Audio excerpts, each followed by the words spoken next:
Donc, très heureux de vous retrouver comme chaque lundi. Et donc, nous continuons notre étude de la Masechet Megillah, Daf Kaf Dalet Amud Aleph. Et là, je pense qu'on va arriver à la fin de l'étude de la Mishnah, qui nous a pris, comme je l'ai dit chaque fois, de nombreuses séances. Donc, la dernière fois, nous avons entamé le dernier enseignement de la Mishnah, Kaf Dalet Amud Aleph, qui disait « Souma, Pores et Shema ou Metargem ». Quelqu'un qui est non-voyant a le droit d'acquitter ses amis de la bracha de Kriyat Shema pour ceux qui n'auraient pas entendu le minyan, et donc lui le refera, comme c'est ce qu'on appelle Kriyat Shema, et il a le droit aussi d'être le traducteur officiel de la lecture de la Torah en araméen.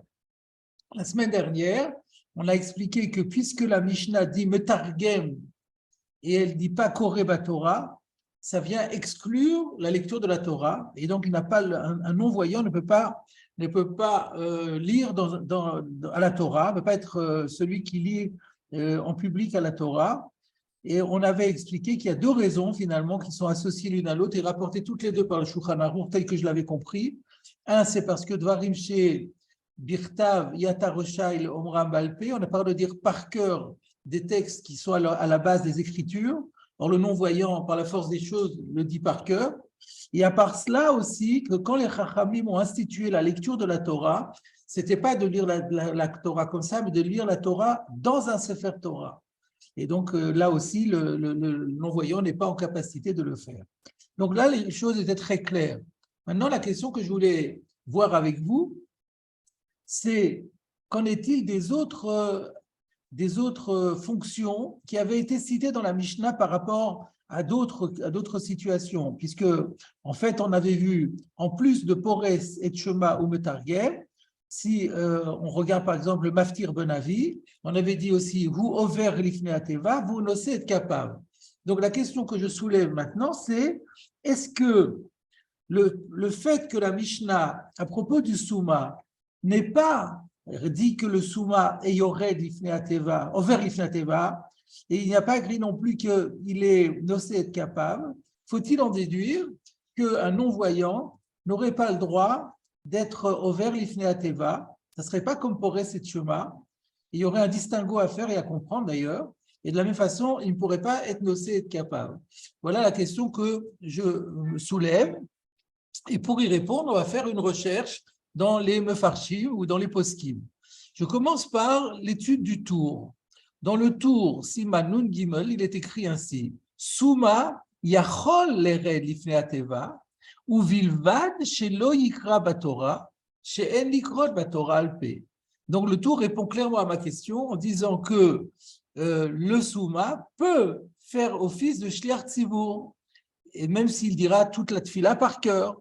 Et par contre, la lecture de la Torah, non, on n'a pas le droit de la faire. Donc, il y a un distinguo à faire entre lecture de la Torah et et shliach tzibur, et yored, là il dit l'ered lifnei ateva, la Mishnah se parle de over lifnei ateva. Et donc, donc ça veut dire que quand la Mishnah a dit Pores et Shema, c'est pas pour exclure le over lifnei ateva. Le Bet Yosef écrit ainsi Rabbeinu Yerucham katav she'eno over lifnei ateva. Et bien donc on a un débat tout de suite. Voilà, on avait une question et on a deux avis. Le tour dit oui, il peut être yored lifnei ateva. Le Rabbeinu Yerucham dit non, il ne peut pas être over lifnei ateva. Et comment? Alors quelle est la base de Rabbeinu Yerucham? Dit le Bet Yosef, she'are mefaresh matnitin de Pores al Shema dafkatnan. Parce que lui, il a dit, puisque la Mishnah, elle a dit Pores al Shema, et elle n'a pas dit Ve'over lifnei ateva, comme elle avait dit par exemple pour le Maftir Benavi. Ça prouve bien que le Over lifnei ateva est exclu. Par contre, dit le Bet Yosef, aval Rambam, si on regarde maintenant le Rambam, Katav beperek chet meilchot tefila, asuma Pores al Shema, venaase shliach tzibur. Donc, on voit bien que le Rambam est du même avis que le Tour, et il pense que le fait qu'il a écrit seulement Pores al Shema n'est pas exclusif de Yored lifnei ateva que le Rambam rend par Naaseh shliach tzibur. Alors la question est de savoir comment le Rambam va expliquer le fait que la Mishnah est passée sous silence over l'Ifnei Ateva et qu'elle est mentionnée explicitement Pores al-Shema. C'est toujours le Beth Yosef qui parle et qui dit Nire Sheperash, de où Adin de Yored l'Ifnei Ateva. Donc le Rambam s'est dit qu'il n'y a aucune raison de faire une différence entre Pores al-Shema et Yored l'Ifnei Ateva. Alors pourquoi il a parlé spécifiquement de Pores al-Shema ou Pores al-Shema, Istrichale, Leapuke Midrabi Yehuda. Si on a mentionné plus particulièrement Pores al-Shema, on a eu besoin de le faire pour prendre le contre-pied de Rabbi Yehuda. Alors, c'est quoi le contre-pied de Rabbi Yehuda? C'est qui me donne l'occasion de lire la fin de la Mishnah qu'on n'avait pas encore lue. Qu'est-ce qu'il y a écrit à la fin de la Mishnah? Rabbi Yehuda Omer, Kol shelo meorot miyamav, eno pores al-Shema. Donc, Rabbi Yehuda, il dit qu'il y a différentes sortes de non-voyants. Si c'est un non-voyant qui n'a jamais pu voir de sa vie, l'ora'a meorot miyamav, il n'a jamais pu contempler les astres, le soleil, la lune de sa vie, eno pores al-Shema, il n'aura pas la possibilité de faire cette bracha du Yotzer et pour acquitter les autres. Et la raison, on la verra dans la Gemara, parce que lui, il dit qu'on ne peut dire la bracha de Yotzer à Meorot que si on a été né des Meorot. C'est pour ça qu'il parle des Meorot. Alors, si quelqu'un a déjà dans sa vie pu voir, et ensuite il a perdu la vue, il sait ce que c'est que les Meorot, il en a profité dans sa vie. Donc là, il peut faire la bracha. Mais quelqu'un qui a été aveugle de naissance, n'a jamais vu, ne sait même pas ce que c'est que des Meorot, ne peut pas faire la bracha dessus. Ça, c'est ce que pense Rabbi Yehuda. Le Tanakama est opposé à cela. Il ne tient pas compte de cette idée.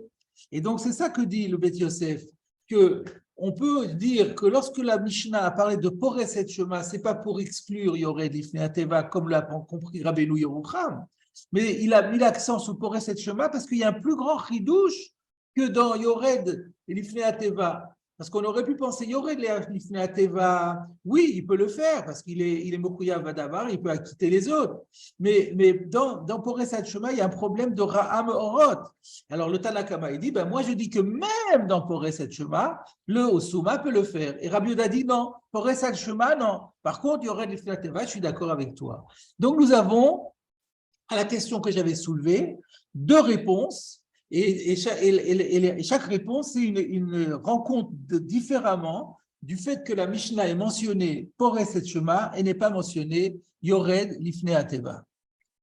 Je continue ma citation du Beth Yosef. V'chen katav harosh b'tshuva klal dalet. Le roche, non pas dans ses psakim, mais dans une de ses teshuvot, dans le klal dalet, écrit de Souma chayav b'chol hamitzvot. Vegam ou ne'ene minaor, et que on considère, parce que c'est la Gemara qui va expliquer que le Tanakama pense que même si on est aveugle, on a quand même profité indirectement de la lumière, parce que les autres gens profitent de la lumière et grâce à cette lumière arrivent à lui donner, à lui apporter à manger, ce genre de choses. Donc il n'y a pas besoin d'avoir un profit direct, il peut y avoir un profit indirect et ça suffit pour justifier la bracha. C'est ce que dit le Roche en disant Vegam ou ne'ene minaor. Ilkar, afilu lora'a meorot miyamav. C'est la raison pour laquelle, même si lui, personnellement, est aveugle de naissance et n'a jamais pu contempler les astres de sa vie, quand même, Pores al-Shema, parce qu'on considère qu'il a un lien indirect avec les meorot dont il profite. Ou mitpalel, et également, il peut faire la tfila, c'est-à-dire la tfila b'tzibur, c'est-à-dire être shliach tzibur, ou vilvat shelo yikra Batora Alpé. Donc jusqu'à présent, nous avons trois avis qui disent que le Souma peut être Shiar Tzivur, le Rambam, le Roche et le fils du Roche qui est le Tour, et on a vu un Rishon qui est d'un avis opposé, c'est Rabbeinu Yerucham. Et voilà tout ce que rapporte le Beth Yosef. Maintenant, je parcours encore d'autres auteurs. Alors, tout d'abord, on signale un Midrash Tanchuma sur Parashat Toldot, Siman Zayin. Dans le Midrash Tanchuma, qui fait pas halacha, foi, qui n'a pas comme autorité de halakha, puisque c'est un midrash agada, mais qui très souvent donne des indications halachiques. Eh bien, voilà ce qui est écrit dans le Tanchuma sur Toldot, Souma pour Resal Shema, ou Metargem, ce sont les deux mots de la Mishnah, Aval eno over lifnei ateva, ve'eno kore batorah, ve'eno nose et kapav. Donc lui, il rejoint, donc ça prouve que le Midrash Tanchuma, c'est quand même un des auteurs très anciens, c'est des auteurs tanaïtiques en général, ou des Amoraïm. Eh bien, on voit qu'il y avait bien des avis qui interprétaient la Mishnah comme le faisait Rabbeinu Yerucham. Le Meiri également est d'avis que Eno Over. Donc c'est relativement équilibré, en tout cas au niveau du nombre des avis. Au niveau halachique, non, parce que les autorités c'est plutôt le Rambam, le Tour et le Roche, plutôt que le Meiri ou le Midrash Tanchuma. Mais quand même, sur le plan des avis émis, on a à peu près une bonne diversité. Alors maintenant, la question se pose pour ceux qui disent que le Souma peut être Pores al Shema, mais il ne peut pas être Over Lifnei Ateva.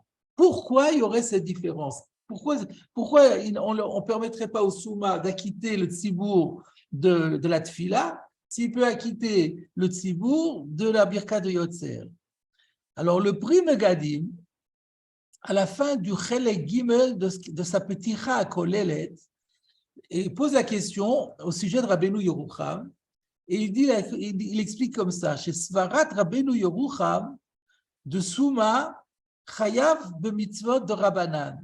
En fait, on verra ça dans Tosfot tout à l'heure, c'est que Rabbeinu Yerucham sera d'accord avec Tosfot pour dire qu'un non-voyant n'est pas soumis aux mitzvot de par la Torah, d'après la position de Rabbi Yehuda. Il n'est chayav des mitzvot que par institution rabbinique. Donc, il y a cholotzi acheri beprisat shema de chiyuve midrabanan, aval en yacholotzi acheri bitfila de chiyuve midoraita le data Rambam. Donc, on connaît bien la règle qu'il faut, pour acquitter quelqu'un, il faut être au même degré de soumission à la mitzvah que la personne qu'on veut acquitter. Donc, quelqu'un qui est chayav d'oraita ne peut se faire acquitter que par quelqu'un qui est aussi chayav d'oraita, mais pas par quelqu'un qui est chayav midrabanan. Or, le souma n'est chayav que drabanan. Et alors là, pour la kriyat shema, ou en tout cas les brachot du kriyat shema, c'est drabanan aussi, c'est les chachamim qui ont institué ça, donc il n'y a pas de problème. Mais par contre, la tefila dans son ensemble, d'après le Rambam, elle est d'oraita. Alors, entendons-nous, qu'est-ce que ça veut dire que la tefila est d'oraita?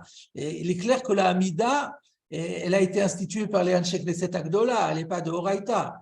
Mais ce que pense le Rambam, c'est que lorsque la Torah a dit ou le Ovdo Bechol Levavchem, Ezeu Avoda Shebelev, c'est tefila. Et que donc, il y a une mitzvah de la Torah d'adresser une tefila par jour à Kadosh Baruch Hu.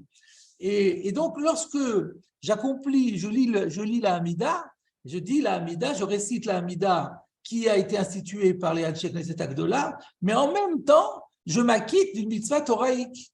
Et donc, pour que le Shliach Tzibour, donc finalement, le Shliach Tzibour m'acquitte, il y a deux en un. Le Shliach Tzibour, quand il fait cette fille-là, il acquitte le Tzibour de la Takanat Rachamim, mais en même temps de la mitzvah générique de Horaïta. Or, si c'est quelqu'un qui n'est pas chayav d'Horaïta, il ne s'arrête que de Rabbanan, il va pouvoir acquitter que de la mitzvah rabbinique, mais il n'aura pas acquitté de la mitzvah toraïque. Voilà ce que le Pri Megadim propose pour justifier la position de ceux qui disent que le Souma peut acquitter de la Birka de Yotzer Amorot, mais pas de Shliach Tzibour qui est collé toute la tefila. Alors, ça, c'est une première explication. J'ai trouvé une autre explication dans le Sefer Bet Yaakov, Klal Samer Otvav. Alors, je n'ai pas vérifié qui est ce Bet Yaakov. Est-ce que c'est le même auteur que le Sidour Bet Yaakov, c'est de Rabbi Yaakov de Lissa, ou est-ce que c'est un autre auteur? Je ne sais pas. En tout cas, cet auteur apporte des acharonim qui donne une autre explication pour laquelle le Souma peut acquitter du Shema et pas l'Ifnei Ateva. Alors, la raison est la suivante. En ce qui concerne le Shema, il n'y a pas de problème, comme on l'a dit, Ati de Rabbanan ou Mapik de Rabbanan, ils sont tous les deux Chayavim de Rabbanan, donc il est celui qui est chayav de Rabbanan peut acquitter les autres qui sont aussi chayav de Rabbanan. Mais l'histoire de Over Lifnei Ateva, c'est quoi? Pourquoi est-ce que, quelle est à l'origine la raison de cette institution d'être Yored Lifnei Ateva? C'est pour faire la Chazarat Hashatz. La Chazarat Hashatz, c'est quoi? Pourquoi est-ce qu'on répète la Hamida? Pour acquitter ceux qui ne sauraient pas faire la Tfila. Et donc, eux, en écoutant le Shliach Tzibour, ils vont s'acquitter. Mais donc, le Shliach Tzibour, lui, il a déjà fait la Tfila Belachash. Et donc, comme il a fait la Tfila Belachash, comment se fait-il? Il n'est plus Chayav lui-même. Donc, comment se fait-il qu'il puisse acquitter les autres? C'est ce qu'on appelle le principe de Arvut. Kol Israël Arevim Zebazé. Donc, même si moi, je me suis acquitté de ma mitzvah, tant qu'il y a quelqu'un d'autre qui est aussi soumis à la mitzvah et qui n'est pas acquitté, moi-même, je n'ai pas complètement rempli mon devoir. Donc, je reste encore chayav à cause de lui. Donc, c'est ce statut de garant qui me confère un statut de chayav badavar et qui permet au shliach tzibour d'acquitter le tzibour. Ça ne peut pas fonctionner pour un non-voyant. Pourquoi? Parce que le non-voyant n'est pas soumis, comme on l'a dit tout à l'heure et comme on verra dans Tosfot, aux mitzvot de la Torah. En tout cas, aux mitzvot assez de la Torah, le souma, d'après Rabbi Yehuda, il est dispensé. Rabbi Yehuda, dans la Gemara de Bava Kama, fait une dracha parce que il y a un ékesh entre mishpatim et mitzvot. Et on voit que de la même façon que concernant les mishpatim, c'est-à-dire les indemnités qui sont dues à un souma ou par un souma, ne concernent pas le souma. Le souma a un statut à part par rapport aux lois civiles. Eh bien, pour les mitzvot, il en va de même. Eh bien, donc, le souma, n'étant pas soumis aux mitzvot assez, il n'est pas non plus à rêve. Il n'a pas ce devoir d'être garant. Donc, s'il n'est pas garant, on ne lui applique pas la règle, quand il sera la rêve, il est basé. Donc, du coup, lui, s'il a déjà fait la tfila, il n'est plus mochouya badavar, même plus midrabanan. Et du coup, il ne peut pas quitter les autres. Donc, je récapitule. La première explication pour invalider le Yored Lifnei Ateva, c'est d'après le Rambam qui dit qu'il y a une mitzvah de Horaïta. Et la deuxième explication, c'est de dire que comme le Shliach Tzibour a déjà fait la tfila belachash et que le Souma n'a pas de din de Harvut, il ne peut pas faire Chazara pour acquitter les autres. Maintenant, je voudrais citer un autre auteur, c'est le Ritva dans ses Shelot ou Tshuvot. Le Ritva dans les Shelot ou Tshuvot, Siman Sadizaïn, explique que Yachol avant Lifnei Ateva. Donc lui, le Ritva rejoint la position du Rambam et du Rosh qui dit que quand la Mishnah dit Pores al Shema, ce n'est pas exclusif. Et donc, il peut être ouvert Lifnei Ateva. Et pour quelle raison? Parce que Ati de Rabbanan ou Mapik de Rabbanan. Et donc, le Ritva dit que, comme on a dit nous, c'est de Rabbanan, ça acquis de Rabbanan. La raison pour laquelle la Mishnah a parlé que de Pores al-Shema, c'est pas pour exclure le Yored Lifnei Ateva, mais c'est parce que c'est un chidouche pour dire qu'il n'est pas d'accord, que le Tanakama n'est pas en accord avec Rabbi Yehuda et permet même Pores al-Shema. Mais là, alors pourquoi je cite donc finalement, qu'est-ce qu'il y a d'original dans ce Ritva? C'est la suite. Il rajoute que par contre, quand on a dit que le Souma peut être Pores al-Shema, c'est uniquement la bracha rishona de Kriyat Shema. C'est ce qu'on dit d'habitude, Pores al-Shema, c'est jusqu'à Yotzer Amorot qui entre autres choses avait la Kedusha. Et c'est la Kedusha qui a besoin notamment d'être dite Betzibur. Comme ça, on avait expliqué. Et donc, concernant la bracha de Yotzer, jusqu'à Yotzer Amorot, effectivement, c'est une bracha de Rabbanan. Et là, il n'y a pas de problème, puisque là, Ati de Rabbanan ou Motzi de Rabbanan. Mais le chidouche, c'est que Kriyat Shema, proprement dit, c'est-à-dire les deux premiers paragraphes du Kriyat Shema, plus le troisième paragraphe qui est Yotziat Mitzrayim, Ifshar Sheasuma Yotzi Acherim. Là, il dit, ben ça, le Souma, il ne pourra pas faire. Pourquoi? Parce que lui, il pense que la lecture du Shema et la lecture de la sortie d'Égypte, c'est une mitzvah d'Oraïta, que le Souma n'est pas tout de mitzvah d'Oraïta, il n'est chayav que de Rabbanan. Il ne peut donc pas quitter d'autres personnes qui seraient chayav d'Oraïta, parce que en de Rabbanan, motzi d'Oraïta. Voilà donc un certain nombre d'avis. Et avant de conclure, je vous propose de regarder le Rashi sur le Rif. Parce que Rashi, chez nous, il disait rien. Mais dans le Rashi sur le Rif, il y a quelque chose, il y a un commentaire qui est fait. Donc, je vais vous lire. Alors, où est-ce qu'il est?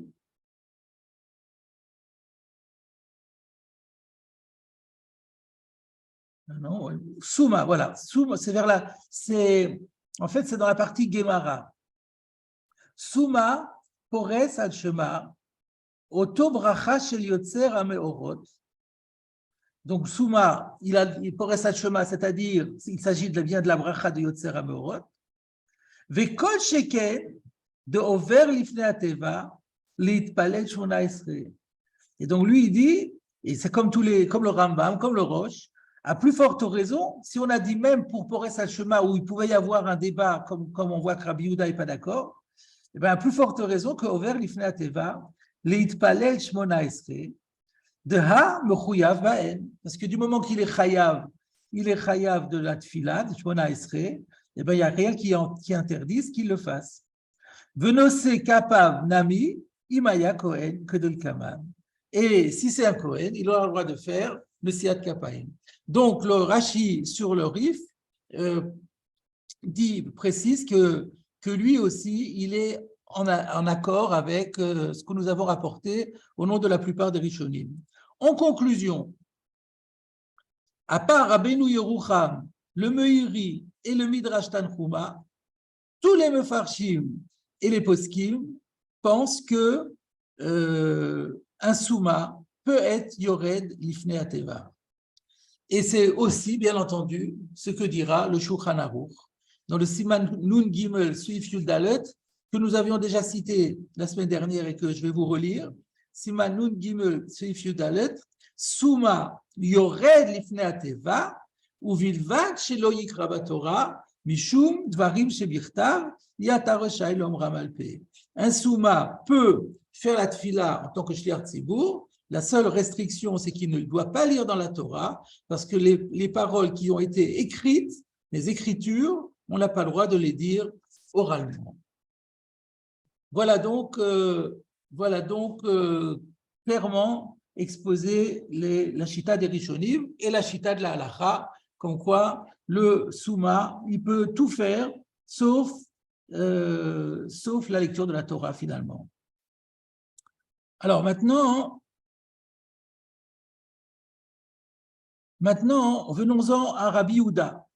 Relisons ce que dit Rabbi Yehuda. Rabbi Yehuda dit Kol shelo ra'a me'orot miyamav eno pores al shema. Donc on a vu que lui dit que dans la mesure où le souma n'a jamais vu le jour de sa vie, donc il ne sait pas ce que c'est que les astres, donc il ne peut pas être pores al shema, c'est-à-dire il ne peut pas acquitter les autres, n'est-ce pas? Alors, il y a une question qui se pose et que soulève le Sfat Emet. C'est que, d'après l'argument de Rabbi Yehuda, qui dit que « En lo hana'a min ha'or », alors, ce n'est pas seulement acquitter les autres qu'il ne peut pas faire, c'est même lui-même, sa propre bracha, il ne peut pas la faire. Donc, pourquoi la Mishnah dit-elle « Enopores », qui veut dire il ne peut pas être motzi les autres, et qui laisserait entendre que lui, il peut le faire. Mais non, elle aurait dû dire « Souma » Eno mevarech birkat hameorot. C'est pas seulement le problème d'acquitter les autres. Avant de parler des autres, parlons de lui-même. Vous voyez la question. Alors, quelle est la réponse qu'il propose? C'est que on a parlé de Pores al-Shema à cause du Tanakama.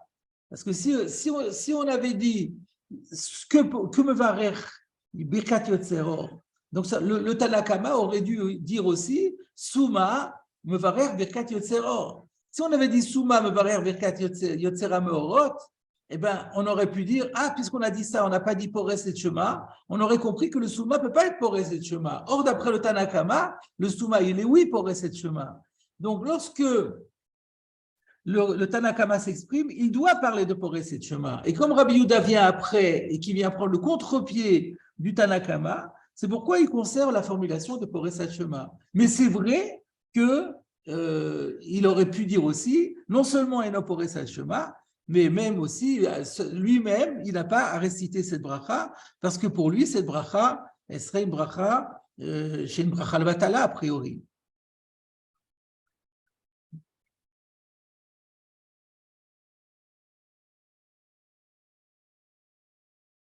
Voilà ce qu'on peut proposer concernant la Mishnah. Et maintenant, on va passer à l'étude de Tosfot. Rabbi Moshe, en général, on demande de fermer les caméras pour des raisons d'image droit à l'image. Alors, Tosfot. Mi shelo ra'a me'orot. Ah, c'est pas mieux, hein? Mi shelo ra'a me'orot lo yifros al shema. Donc ça, c'était Rabbi Yehuda qui disait, si quelqu'un n'a jamais vu des astres, il ne pourra pas être Pores al shema. Caché. Tosfot dit, mais il y a un problème. De A, Rabbi Yehuda, Hud Amar Perek HaChovel, Souma Patour Mikol Amitzvot. C'est le même Rabbi Yehuda qui parle ici et qui dit que le Souma ne peut pas dire la bracha de Yotzer pour acquitter les autres, mais le même Rabbi Yehuda dans Bava Kama, dans le 6e chapitre, Perek HaChovel, il dit que Souma Patour Mikol Amitzvot. C'est ce que je vous ai expliqué, c'est la dracha qui fait à Mishpatim va Mitzvot. De la même façon que le Souma n'est pas concerné par les Mishpatim, eh ben, il n'est pas concerné non plus par les mitzvot. Et donc, il est dispensé de toutes les mitzvot.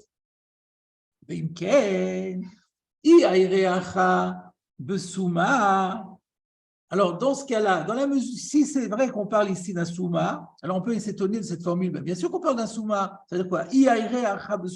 Si on parle ici d'un souma, alors il faut comprendre, si on parle ici d'un souma au sens propre, sous-entendu parce qu'on va voir plus tard qu'il y a une interprétation de souma qui est au sens figuré et pas au sens propre. C'est pour ça que Tosfot dit, si on parle ici d'un souma au sens propre, afilu ra'a me'orot venistam nami.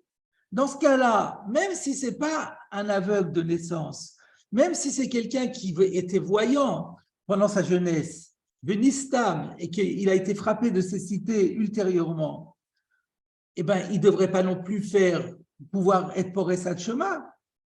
Pourquoi? Parce que pour être Pores al Shema, c'est-à-dire acquitter les autres, il faut être Mochouyav Badavar. Et lui, il n'est pas tour de Kol HaMitzvot, donc il n'est pas Mochouyav Badavar. S'il n'est pas Mochouyav Badavar, il ne peut pas acquitter les autres. Alors pourquoi est-ce qu'on restreint? On dit c'est seulement s'il est aveugle de naissance, là il ne peut pas acquitter les autres. Mais non, d'après Rabbi Yehuda lui-même, le Shitato, même s'il n'est pas aveugle de naissance, même s'il est devenu non-voyant sur le tard, mais à partir du moment où il devient, à la seconde où il devient non-voyant, il ne devient pas tour des mitzvot, et il ne peut plus acquitter les autres. Voilà la question de Tosfot. Réponse de Tosfot, ou me faresh birushalmi. Donc dans le Talmud de Jérusalem, semble-t-il, la question a été soulevée, et on répond de l'homme aéré besuma mamash, et la maire chez où bevet afel. L'Yerushalmi répond, c'est aussi surprenant que ça puisse paraître, que lorsqu'on a parlé ici d'un non-voyant, il ne s'agit pas d'un non-voyant au sens habituel de l'expression, mais ça veut dire quelqu'un qui ne voit pas parce qu'il se trouve dans une maison obscure, dans une maison où on a fait le clair-obscur, où on a fermé les volets, où il n'y a pas de fenêtre, et donc la personne qui se trouve dedans n'a jamais vu le jour, parce que c'est ça qu'il faut dire, l'ora'a me'orot mi'amav, ça voudrait dire que c'est quelqu'un dont la maman a accouché dans une maison complètement fermée au niveau des fenêtres, c'est-à-dire qui est complètement noire, ou éventuellement éclairée par l'électricité ou par la bougie, c'est peut-être autre chose, ça, c'est pas les meurtres. Encore à la lumière du jour, il l'a jamais vu, et il a grandi toute sa vie dans cette même caverne, et donc où il n'a jamais vu. Et donc, qu'est-ce qu'on gagne avec ça? c'est que la personne, elle est saine complètement, elle est en pleine parfaite santé, elle voit tout. Simplement, elle n'a pas vu les meilleurs de sa vie. Alors, dans ce cas-là, il est mochouyav badabar. Simplement, il n'a pas été né des meilleurs. Et dans ce cas-là, la position de Rabbi Yehuda se tient. Donc, voilà la première réponse qui nous paraît un peu forcée, mais finalement, on ne peut pas la critiquer dans la mesure où elle est dans le Talmud de Jérusalem. Donc, c'est quelque chose qui est tout à fait validé par la Gemara. Donc, d'après première réponse, on parle de quelqu'un qui est en bonne santé, qui voit parfaitement, qui s'éclaire à la bougie, mais il n'a jamais vu les astres et la lumière du jour, et de ce fait, il ne pourra pas dire Yotzer HaMeorot parce qu'il ne sait pas ce que c'est et qu'il n'en a jamais profité. Ça, c'est le premier thérouz. V'od yesh lomar. Tosfot propose maintenant une deuxième réponse personnelle. Parce que quand même, c'est un peu forcé de dire que le mot souma ne désigne pas un non-voyant au sens plein du terme. V'od yesh lomar, de Maïre Shapir Bessouma. On peut répondre que finalement, que oui, on parle bien de quelqu'un qui ne voit pas, qui est aveugle. Va de Patrinan Hatam Souma. Et par contre, ce qu'on dit dans Bava Kama, que le Souma est dispensé des mitzvot, donc ce que nous dispensons là-bas dans Bava Kama, le Souma des mitzvot, Hainu mina Torah, ça veut dire seulement que la Torah l'a dispensé, que d'après la loi de la Torah, le non-voyant est dispensé des mitzvot. Aval, miderabanan, mais par contre, les Chachamim, eux, sont intervenus et ils ont institué que le Souma soit chayav des mitzvot. Vafilu nistama mishenolad. Et même, ils n'ont pas fait de différence, même si c'est quelqu'un qui est aveugle de naissance, ils ont dit, mais quand même, on ne va pas le dispenser des mitzvot. Et donc la Torah l'a dispensé, mais nous, les Chachamim, nous ne le dispensons pas. Donc, filou nistame mishenolad, mikol makom chayav ou midrabanan. Mais quand même, les rabbanan l'ont rendu chayav. Alors la question se pose, mais pour quelle raison les rabbanan auraient fait une takana à l'opposé de ce que la Torah a dit? Shelo et que nochi, ben c'est pour pas qu'il soit mis dans la même catégorie qu'un non-juif, pour pas qu'il mène la même vie que vivrait un non-juif. C'est-à-dire que finalement, il n'aurait pas du tout de vie juive. Ce n'est pas possible. Ça serait une double peine. Parce qu'il est aveugle, on le prive d'une vie juive. Parce qu'il ne serait pas tour de toutes les mitzvot. Ce n'est pas possible. Et donc, c'est la raison pour laquelle les Chachamim ont dit on va rétablir un petit peu l'équilibre. On va dire, bon, Minatora, d'accord, il n'est pas tour, mais nous, les Chachamim, on lui dit qu'il est chayav de toutes les mitzvot. Il doit se comporter comme un juif à part entière. Parce que sinon, il n'a pas de vie juive, il a une vie complètement non juive, ce n'est pas possible. Ah, vous allez me dire, et pour les femmes, alors pourquoi on n'a pas fait une takana pour les femmes? Alors Tosfot dit, bien sûr, c'est pas pareil. De l'odami le nashim, on ne peut pas comparer le statut de l'aveugle qui est pâture de toutes les mitzvot par la Torah au statut des femmes de Pturim, mi mitzvot aseh shazman grama. Les femmes, on voit que les Chachamim ne les ont pas rendues chayav des mitzvot aseh, qu'elles sont dispensées des mitzvot aseh liées au temps. Afilu me'otan she'enan ela midrabanan. Elles sont dispensées même des mitzvot rabbiniques liées au temps. Donc, non seulement les mitzvot de la Torah, elles sont dispensées, mais même les mitzvot que les Chachamim ont créées, mais tant qu'elles sont liées au temps, les Chachamim ont appliqué la règle toraïque à leur takanot à eux, et non pas comme on est en train de dire par rapport au Souma où ils ont fait le contraire.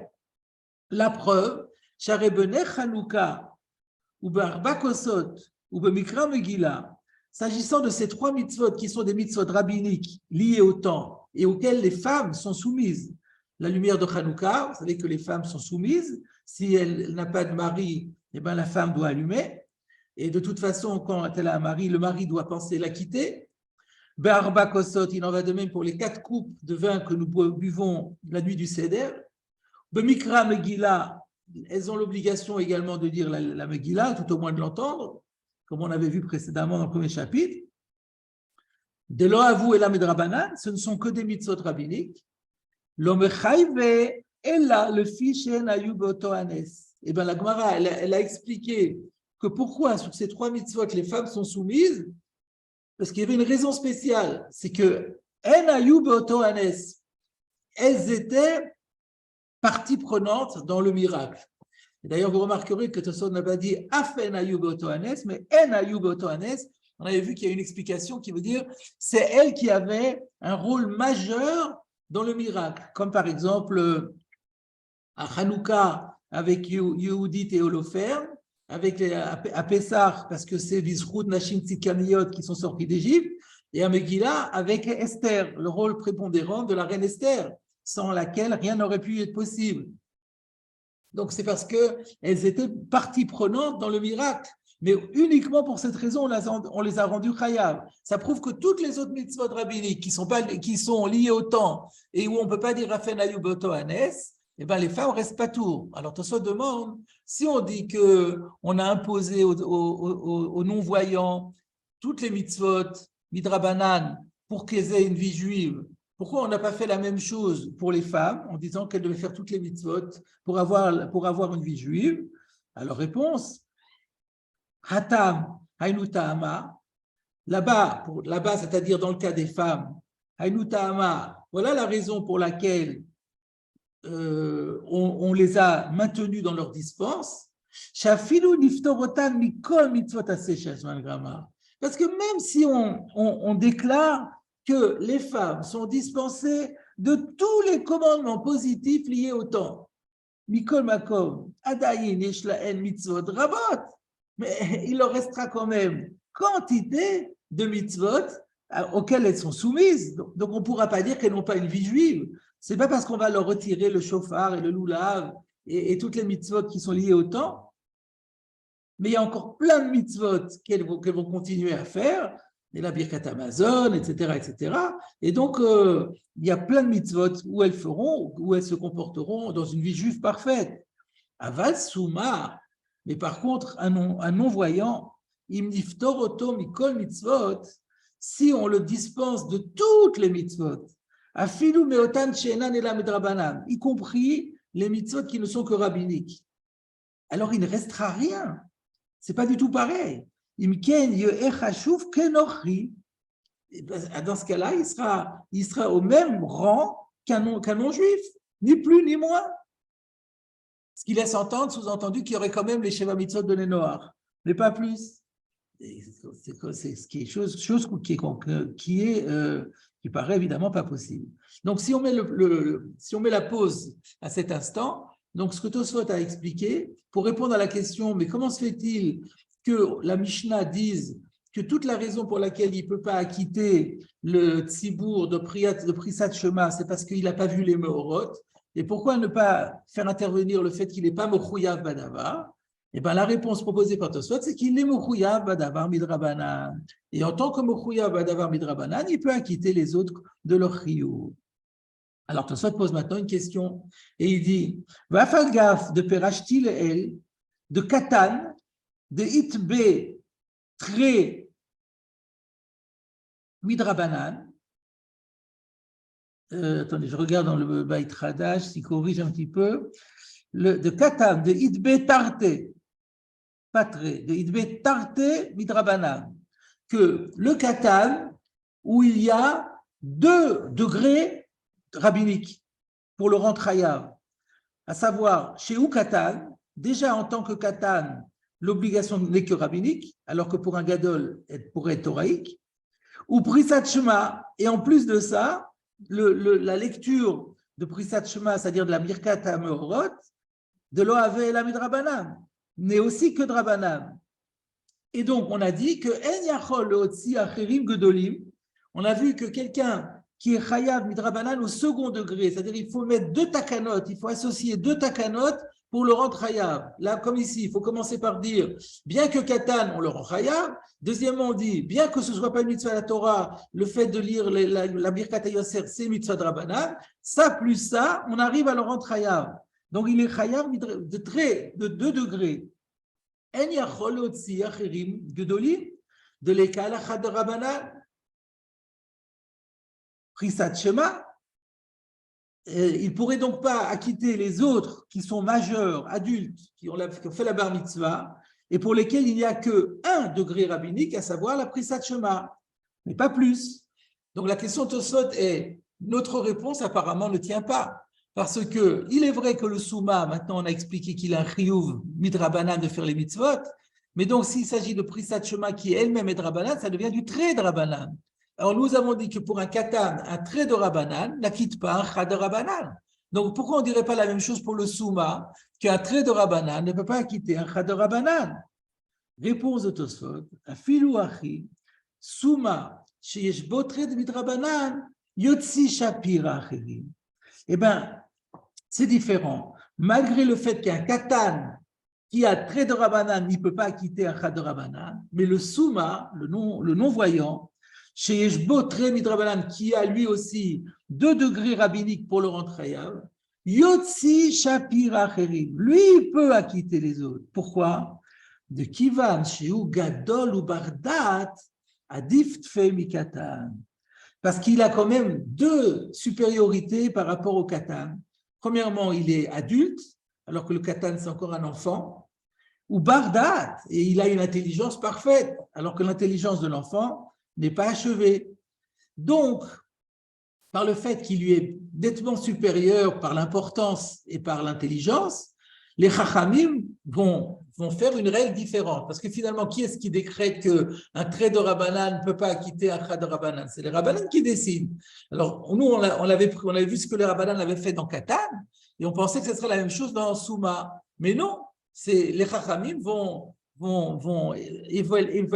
évaluer et adapter la règle de trait de Rabbanan en fonction de ce à quoi on l'applique. Donc, pour un katan, il trouve que c'est normal que c'est un gros effort de dire déjà que le katan va être chayav de mitzvot alors qu'il est katan et qu'il n'a pas de da'at. Donc là, trait de Rabbanan ne peut pas quitter un chad de Rabbanan. Mais le souma, qui a l'avantage d'être gadol et bardat, même s'il est trait de Rabbanan, les chachamim vont dire qu'il peut acquitter un chad de Rabbanan. Voilà la première lecture de ce Tosfot. Alors, vous avez, juste sur la fin de ce Tosfot, à Filou Achi Souma, vous avez un petit renvoi au Gilion Hachas. Regardez ce que dit le Gilion Hachas. Ben Sadibour, à Filou Achi Souma, Shesh Botre Midrabanan, Ayen Le'el, Daf Yutet Amudbet, Tosfot Dibour Amatril, Rabbi Yehuda. Alors, qu'est-ce qu'il y avait écrit là-bas? On a donc Daf Yutet Amudbet, nous avons fait ça déjà il y a un certain temps. Tosfot faisait remarquer là-bas, rapportait la Gemara de Psachim, qui disait que Rav Sheshet et Rav Yosef de Avu Saginaor, rappelez que ces 2 Amoraïm étaient devenus non-voyants.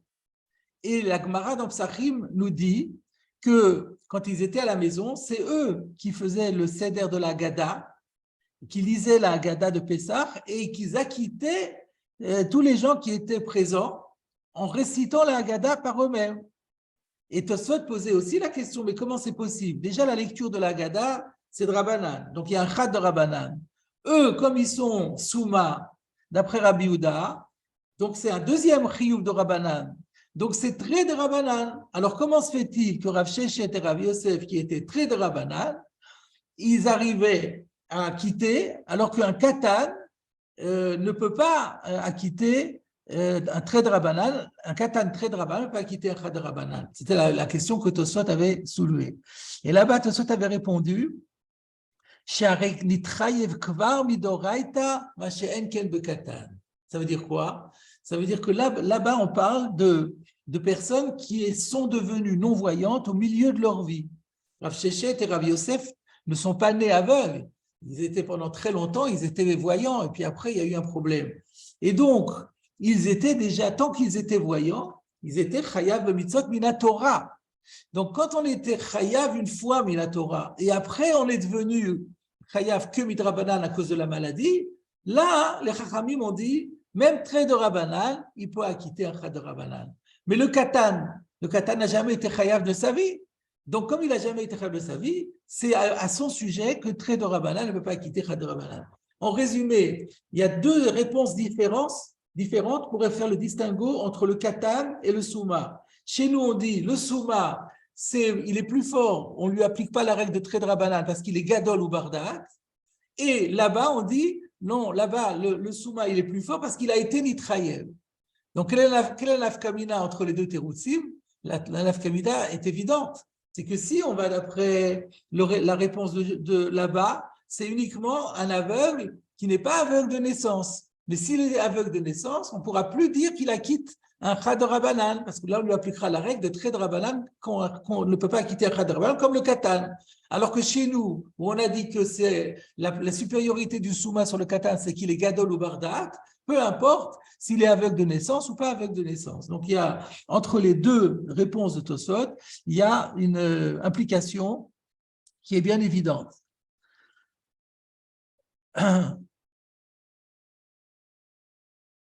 Et ceci est d'ailleurs rapporté par Rabbi Akiva Eiger dans ses annotations sur le Shulchan Aruch, au Siman Kuf Pei Vav. D'après notre Tosfot, un Souma, et même une femme aussi, ça vaudra aussi la Granaf Kamina pour une femme. Pour une mitzvah où la femme n'est chayav que de Rabbanan, par exemple dans le Birkat Amazon, on dit qu'elle est chayav que midrabanan, eh bien, c'est pas grave parce que comme elle est Gadol et Bardat, elle pourra acquitter un trait de Rabbanan. Alors que d'après la réponse donnée par Tosfot plus haut, ça ne marchera pas. Dans le Chidushim du Bet Yitzhak, il dit que. Alors, c'est ça. Donc c'est-à-dire la réponse que j'ai donnée, le distinguo que j'ai donné entre aveugle de naissance et pas aveugle de naissance, ce n'est pas Rabbi Akiva Eiger qui le dit, c'est le Bet Yitzhak. Et par contre, la réponse de Rabbi Akiva Eiger, c'est par rapport à la femme. Il y aurait une afkamina par rapport à la femme. Quoi d'autre? Alors oui, il y a une explication de Rav Elchanan Wasserman dans son Kovetz Shiurim, Chelek Bet Siman Lamed Aleph, à propos du Tosfot d'Afiutet Amud Bet, qui a expliqué qu'est-ce que Tosfot veut dire en disant que le Souma, là-bas, il peut acquitter parce qu'il a été une fois Chayav Mitzvot. C'est quoi l'idée? Alors lui, il explique autrement. Il explique que ce n'est pas au sens strict, parce qu'il a été Chayav une fois, parce qu'on pourrait dire, et alors, il a été Chayav une fois, ça change quoi? Alors ça aussi, on aurait pu attaquer. Encore, on peut dire un Gadol et Bardat, ça s'entend. Mais le fait d'avoir été une fois Chayav de Mitzvot d'Oraïta, maintenant qu'il ne l'est plus, pourquoi c'est un plus? Pas très logique. Alors le Rav Alserman explique en fait ce que Tosfot veut dire, c'est que le fait qu'il ait été Chayav et que maintenant il ne l'est plus, montre que l'invalidation du non-voyant, ce n'est pas quelque chose qui touche à l'essence de la personnalité. C'est quelque chose qui est lié à une maladie, c'est-à-dire un facteur extérieur. Le fait de voir que cette personne-là, elle a déjà été chayav des mitzvot, et puis malheureusement, il y a eu cette maladie, cette cécité qui fait qu'il ne voit plus, et qui fait maintenant que Milatora, il n'est pas tout. Mais ça prouve quand même que ça ne touche pas à son essence. Une maladie, ce n'est pas l'essence de la personne. C'est quelque chose, un facteur extérieur, c'est un agent extérieur. Donc, l'agent extérieur ne peut pas invalider ce qui était dans l'essence. Dans l'essence, voilà quelqu'un qui était soumis au mitzvot. Donc, maintenant, il y a un facteur extérieur qui le dispense, mais il reste à la base une personnalité qui a un lien avec l'obligation des mitzvot.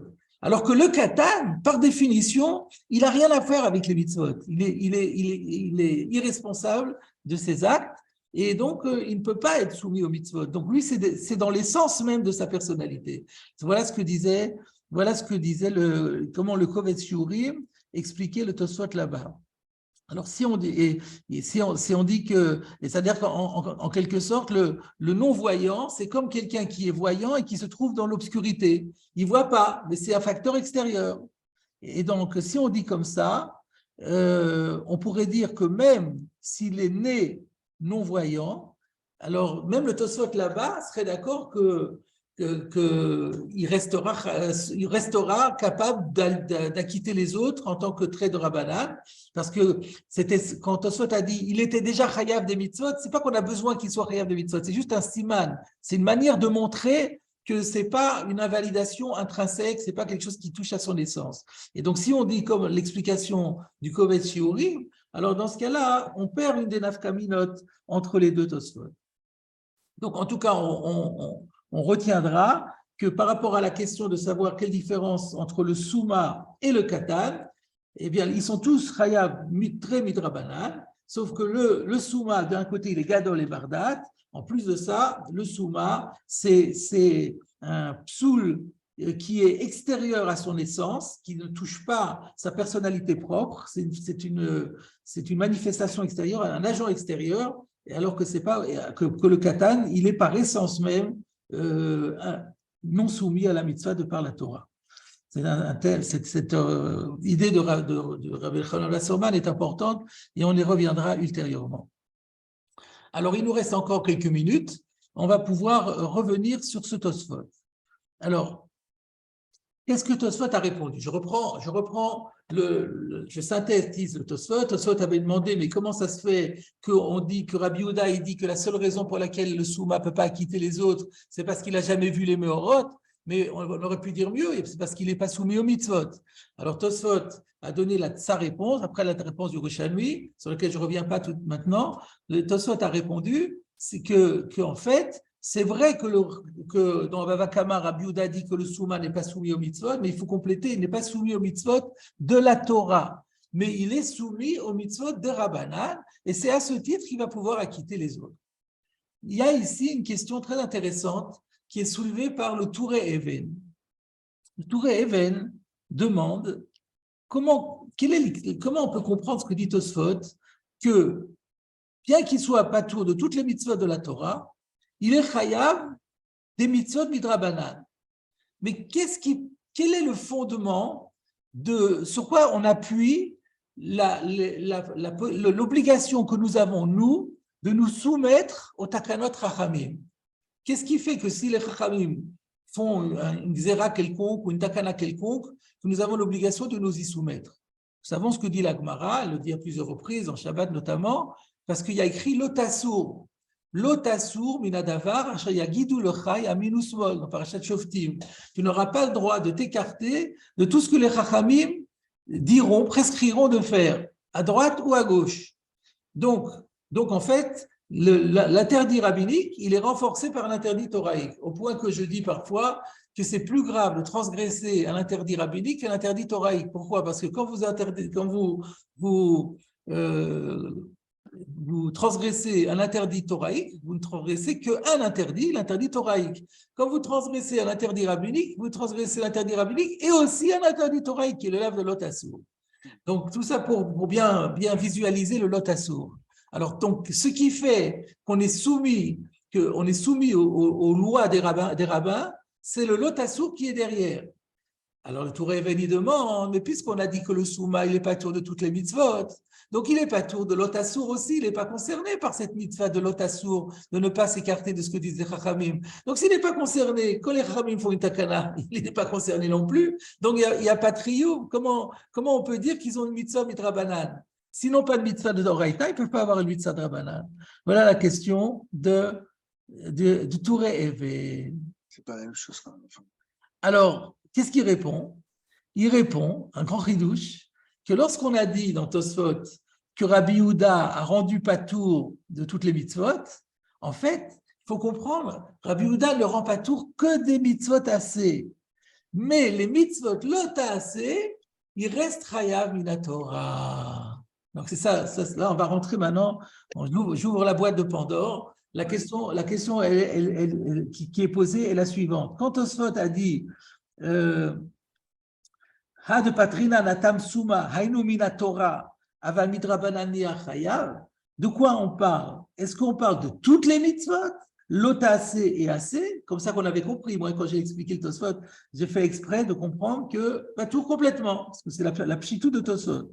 Ou alors on dit comme le Touré Even, mais non, tout ce qu'on parle ici, c'est des mitzvot assez. Mais les mitzvot l'ota assez, c'est sûr que le Souma est chayav. Il y a d'ailleurs un auteur, je ne sais plus lequel, qui disait, mais vous imaginez qu'on pourrait dire que sous prétexte que quelqu'un, il est non-voyant, il peut manger taref, il peut manger du chelev et ce genre de choses, et il peut être transgressé le Shabbat, mais ce n'est pas possible une chose pareille. Ça tombe pas sous le sens. Donc, en vérité, on ne parle que des commandements positifs, et donc ça répond à la question du Touré Even. Là-dessus, quelqu'un va intervenir? Oui, mais Mekhil Akvoda, j'ai pas osé intervenir avant, mais je parle au niveau simplement, si vous permettez, au niveau du raisonnement.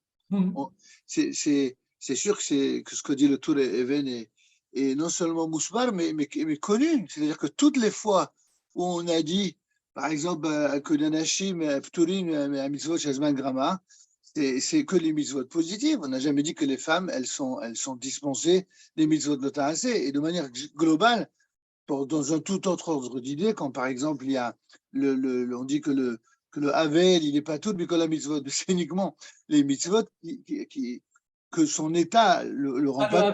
Pas le Havel, le Onen. Le Onen, pardon, oui, le Onen, absolument. Le Onen, il est pas dispensé des mitzvot midoraita qui sont les sourines. Oui. C'est le même raisonnement quand même.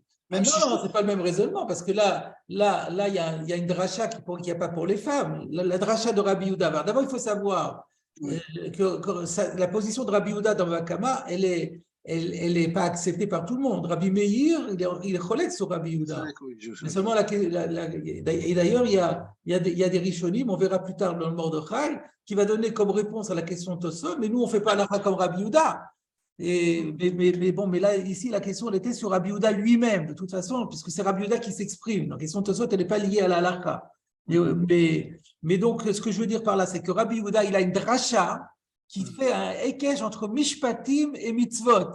Et les mishpatim, la façon que je ne me rappelle plus exactement en quoi le souma n'est plus lié au mishpatim. En tout cas, c'est là-bas dans Achovel, on dit que le souma, il a un dit spécial par rapport au mishpatim.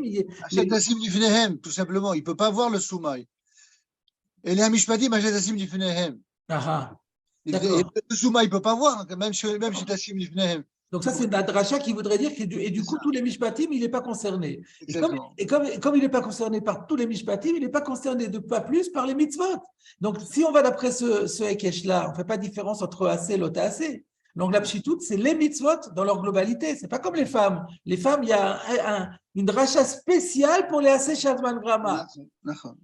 J'ai parlé juste de la ressemblance du raisonnement sur lequel...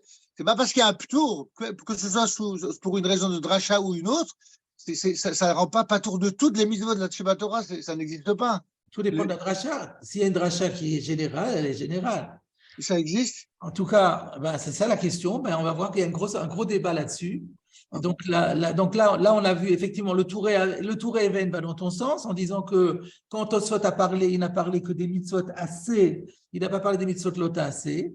Et c'est également la position de Rabbi Akiva Eger dans ses Sheelot ou Tshuvot, dans le Siman Kuf Samortet de la première partie et de Siman Kuf Nun Gimel de la deuxième partie, puisqu'il y a 2 tomes dans le Tshuvot Rabbi Akiva Eger.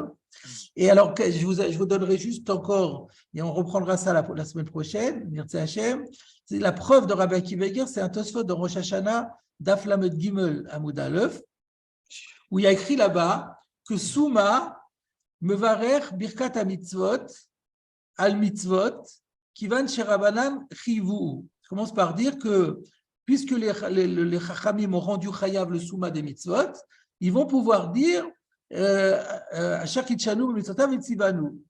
il pose la question, mais pourtant dans la Gemara de Shabbat, à propos de Ner Hanouka, sur la bracha de Asher Kitchanu, la Likner Hanouka, la Gemara demande Veichan Tzivanu, mais où est-ce qu'on nous a ordonné? Et on répond Milot Asur.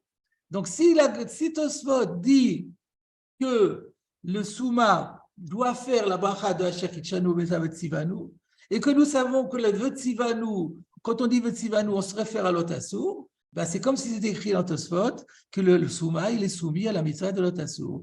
Donc, on retrouve la même idée que ce qu'avait dit le Touré Even. Donc, voilà. Donc, à ce stade-là, mais vous allez voir que c'est, comme je l'ai dit, une grande boîte de Pandore et que tout le monde n'est pas du tout de cet avis. Mais ça, c'est ce que nous verrons, si Dieu veut, la semaine prochaine.